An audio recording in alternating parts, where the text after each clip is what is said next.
Hello everybody, my name is Ian Kirkpatrick. I'm an author, a robot, and loin streamer. Join us here on the channel every Friday night, or most Friday nights, for some live reading of different indie books or just meme-worthy books. It's always a toss-up depending on what you guys vote for and sometimes what I bring to the table myself. And yeah, today's video is going to be on a little bit of a spicy topic. Maybe you heard about it going down just this last week or two. Before we get started on that though, number one, if you enjoy what I do on this channel, please remember to like, share, and subscribe for more. Number two, if you would like to be featured on this channel, check out the links down in the description below with Lemoy and Fresh Meat feature.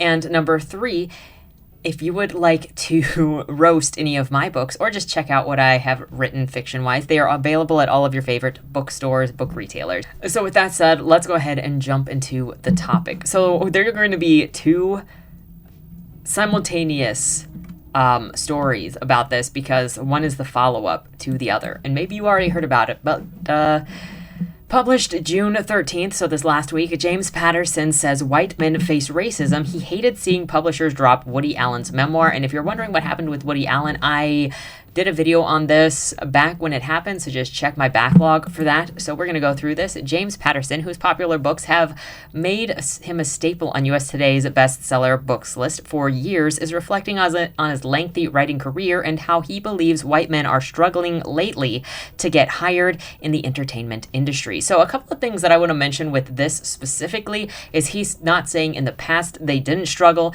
He's saying people are struggling in the entertainment industry today. And I also want to add before I get into this, number one, I know that James Patterson ghost writes his books or has ghostwriters for his books.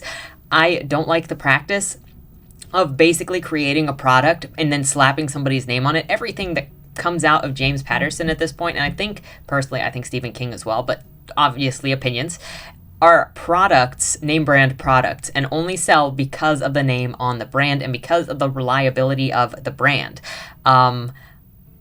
As an artist and a storyteller myself, I think that is pretty disgraceful to the art of storytelling and to other writers who need a chance to get in. And instead of the industry giving other authors a chance to break in, they're continuing to publish these products with people's names on them that aren't even being written by the person who initially created that notoriety. So I think that that is just garbage, but that has nothing to do with somebody looking at the industry and saying, I think I see a problem. And we're going to get into this because there is a lot of bias going on in here.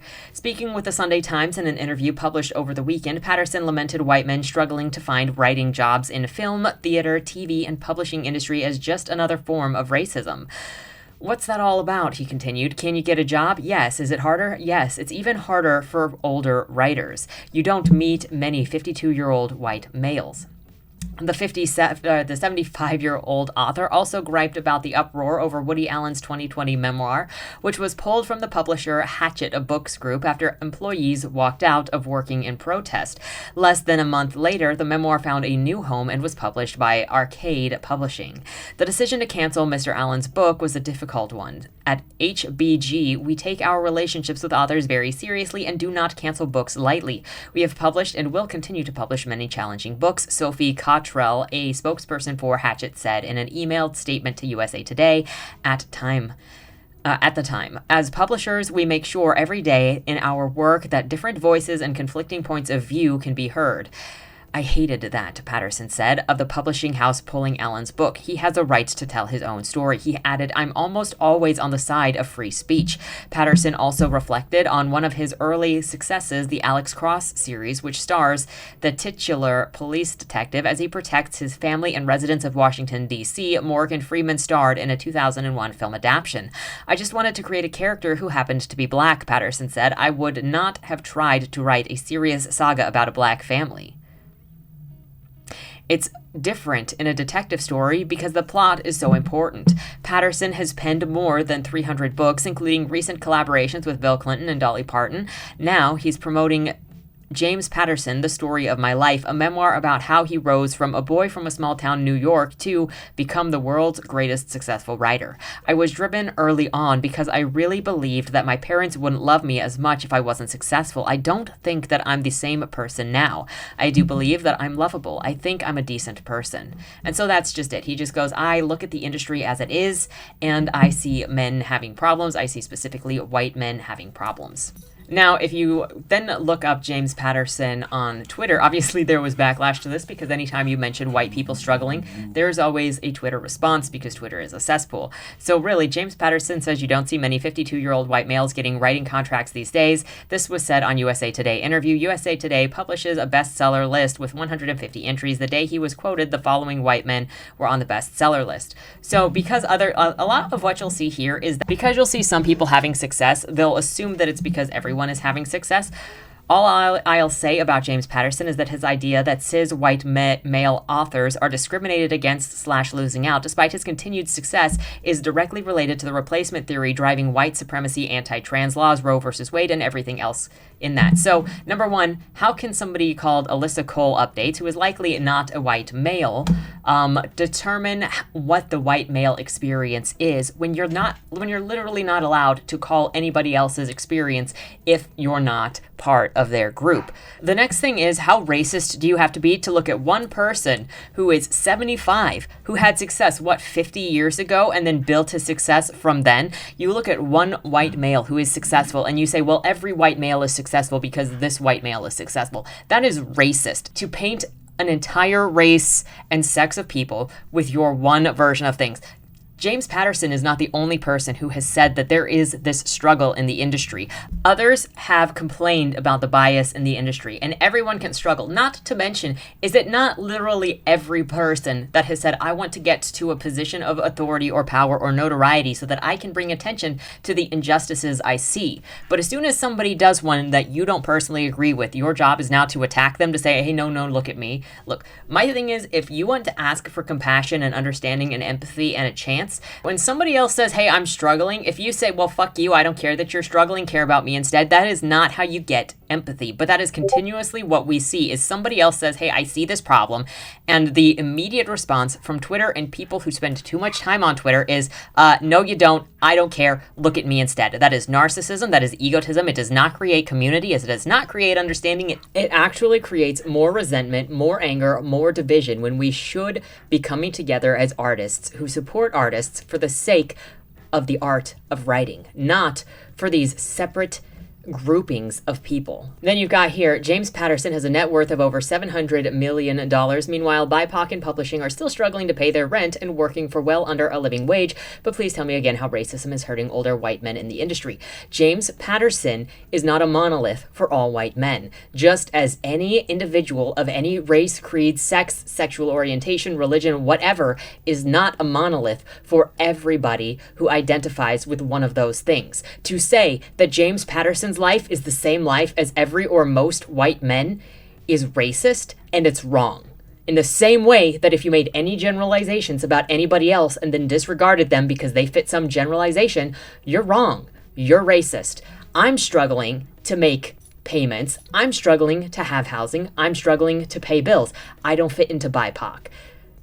James Patterson is going to be fine, but he's not speaking up for himself. Just like if Oprah is talking about injustices for other poor black people, she's not speaking for her own, she's not speaking on her own behalf. She's going to be fine. Look at how much money she has. But most people who have a foot in the industry, who see things that we don't necessarily see, are going to speak up about the things that they see that they're experiencing, because that's what pretty much everybody does. Everybody with any sort of heart or conscience wants to talk about injustices, and no one single person is saying others are not suffering, and they are not monoliths for any sort of category. I hate this argument that Leah is making. Too many people make it. And you know how many more white males are actually suffering that are not James Patterson? A lot of them are addicted to drugs. A lot of them are poor. I'm pretty sure in America, the majority of people on food stamps or living in poverty are white at the moment. So this doesn't mean anything, and this is an emotional manipulation. Some people will be fine regardless of their demographics. Other people will not be fine regardless of their demographics. However, book publishing, writing, and entertainment are very difficult industries. And very specifically, I hate this attempt at emotional manipulation and empathetic manipulation in order to bolster yourself in an industry that is already hard and already cutthroat, and more than just a handful of people are doing it. And you're asking for special treatment. I hate it then when they deflect and go, well, no, we're not asking for special treatment. We're asking for equality. If you're asking for equality, then you don't say, highlight me out of everybody else and bolster me up because of something that I am. You don't ask for special treatment. If you're saying, well, I want equity, then you're not asking for equality. You're asking for a superior opportunity against your peers while you're capitalizing on whatever element it is to bolster yourself up over your peers artificially. It's not because of your writing. It's because of some other marketing tactic. And you know it's a marketing tactic, and you know that it's dirty manipulation, because you can play on people's emotions and get them to join you. So there was this tweet that I saw, and it takes us away from race, but it says, I'm just a girl standing in front of publishing, asking them to publish stories about disabled characters by authors who have those disabilities. Well, you might think that this is nice. This is emotional manipulation, playing on people who care, who have empathy, to say, oh, I would like to do this thing. If you're confident in your writing, sell your writing, not who you are, not your self-diagnosis, not your traditional diagnosis. Stop using your demographics as a marketing tactic to put yourself above everyone else because your writing is mediocre. That's the best that I can say about you. If you get published because you use any of these manipulation tactics, I cannot give you the benefit of the doubt that you are a good writer. And it sickens me that people are using identity as nothing more than a marketing tactic. I think people are more than marketing labels. But when you reduce yourself down to, I am this thing, so sell me as this thing, then you are objectifying yourself. Not to mention, this is the other thing, and it is the irony to me, is that you can call yourself an ally of the disabled, of the LGBT, of literally anything, but in these situations, you are forcing people to out themselves in order to get the benefit of being pushed to the front of the line. You want to call yourself an ally while saying somebody can't talk about something unless they are also trans, and now you are forcing them out of the closet if maybe they are trans, if they maybe transitioned 10 years ago and you can't tell, if maybe they're on the path to doing that. Think of the I identify as an attack helicopter, where that person wrote that story because they were trans, they were going through the situation, they thought they were submitting it to what was a safe forum, a safe magazine or lit mag, I think it was an online lit mag, where they had been for a long time, and they thought, this is the place where I feel like I can explore myself. And then they got the death threats, and then they had to out themselves because of this threat that you're not allowed to write this thing unless you give yourself the credentials of identity to do it. It's sick. It's sick on so many levels. And it doesn't make your writing any better. It doesn't make your writing about the writing. Maybe you are informed, but that is a separate thing. Somebody can be bad at portraying something that they are or something they've experienced, while other people who have never experienced something can be exceptional at expressing it. Identifying as something, calling yourself something, saying that you have done something or been through something does not mean that you have. It does not mean that you write a better story. Otherwise, sell your story, not who you are. Stop making yourself the product to cut the line. And before you try to say that there are no special privileges in this area, well, number one, this tweet right here specifically says, give me special treatment because of XYZ. But here's just one example, and you can find it all over the place if you go to Submittable. If you go to Submittable for books, you can easily find examples of special treatment in the submission guidelines. This is just one example. That was for a magazine. I don't remember what it was called, but I didn't want to specifically highlight the magazine itself.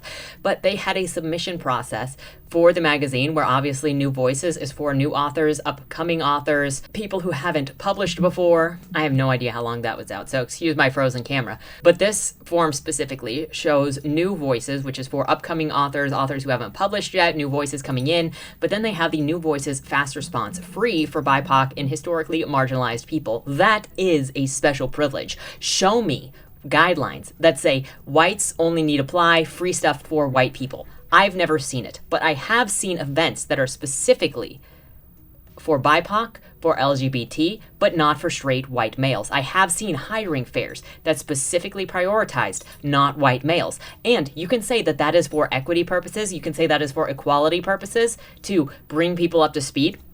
But that is discrimination for the benefit of one at the expense of saying we don't want this other one. That is what it is. And I need people to stop lying about this and saying, well, we want special treatment, but we're not going to call it special treatment. That is, in fact, what you're doing when you say you can bypass the cost of this thing. We're going to see you first. We're going to put you at the top if you fall into this identity group. That is special treatment. If you can show me where white men are getting this, then in modern day America, then we're all on equal footing.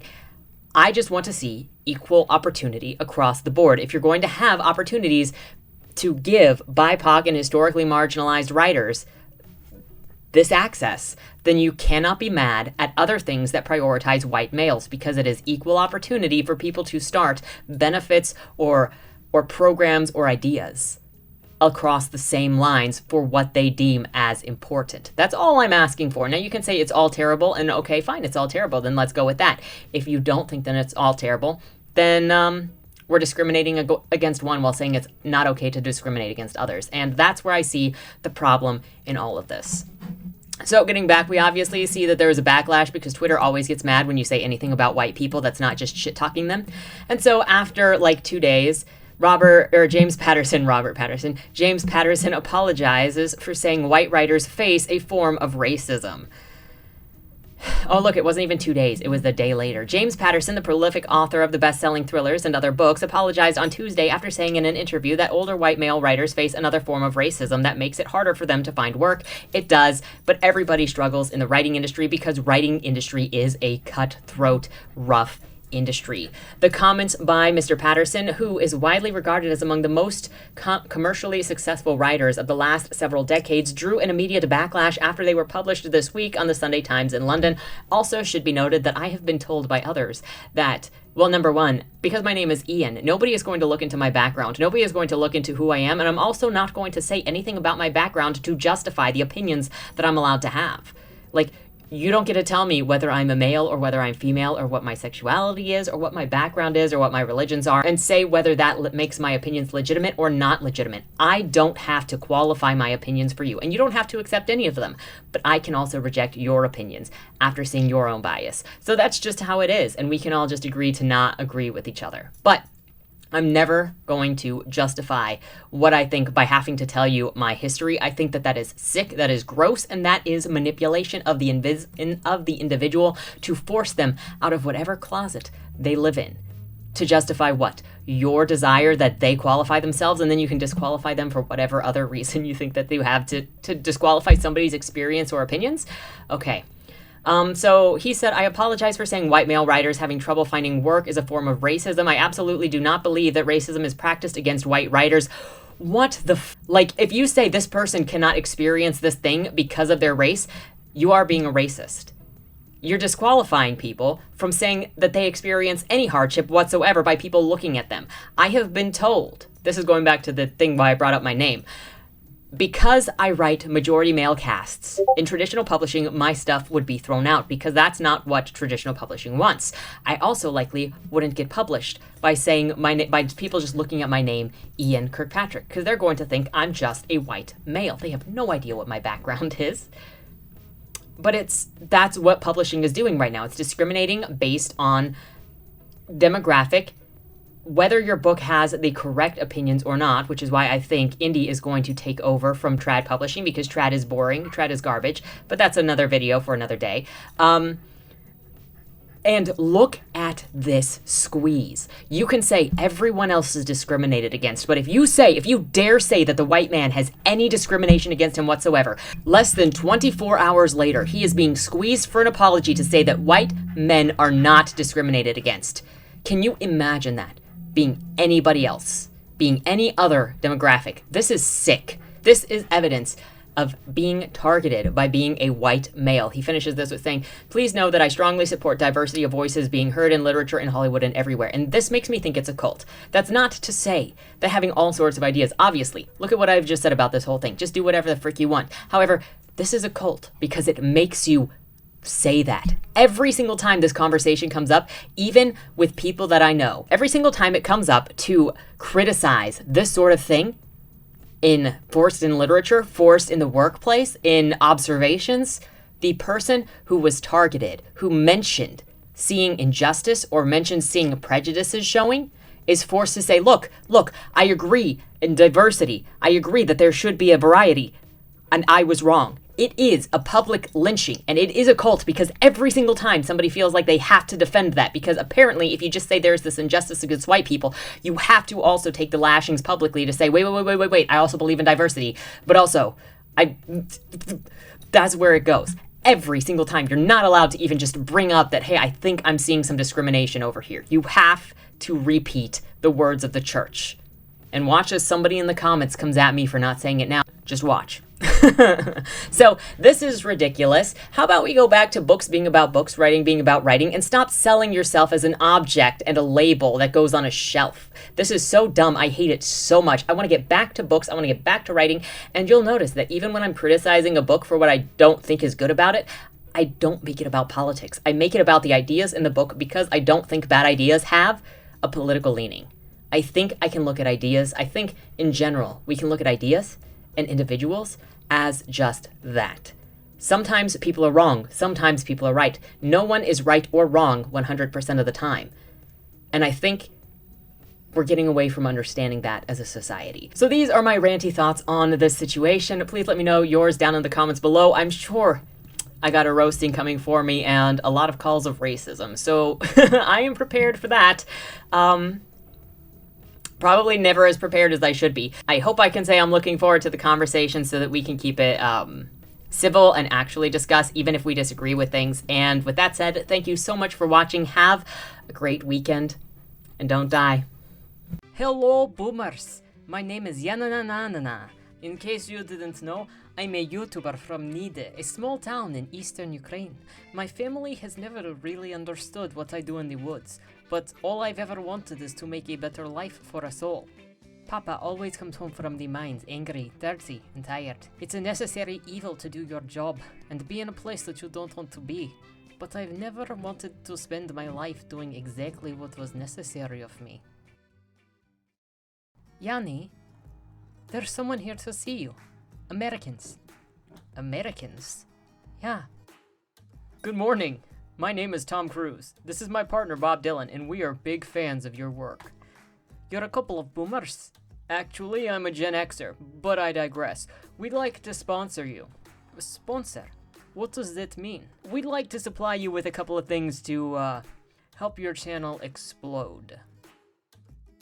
Who is it? Jan Bagan. Good. For a moment, I thought you were one of the Katsap looking for trouble again. What do you mean? They say they're looking for a terrorist. They want to declare war. What point is there to declare war? Human beings are simple creatures. You understand what drives humanity? You understand all human motivation. There's someone out there doing something bigger than your internet videos, and they won't hesitate to use you as a scapegoat. The Russians are begging for a reason to declare us hostile so they can take everything we have. Don't give them that reason, Jan. I should just go home, like Boris said, but I checked the video I posted last night and it has over 500 views. I'm going viral. I don't have a choice. I must produce another video. The jar I'm holding slips out of my sweaty palms. I can't waste any more time and go back for it. I grab my tripod saying sorry, while I keep moving. The jar explodes. I'm deafened by something so loud and powerful, it seems unreal. Jan, did you see that? Where the hell have you been? You mean the explosion? Yes. That was me. You needed to not do this today. You don't understand, Alex. I had to do it. I had to get the views. You're going to get yourself killed, Jan. No. They're looking for a terrorist. And how do you look different than a terrorist? I'm not trying to hurt people. Ignorance of war will not stop bullet from straying into your head.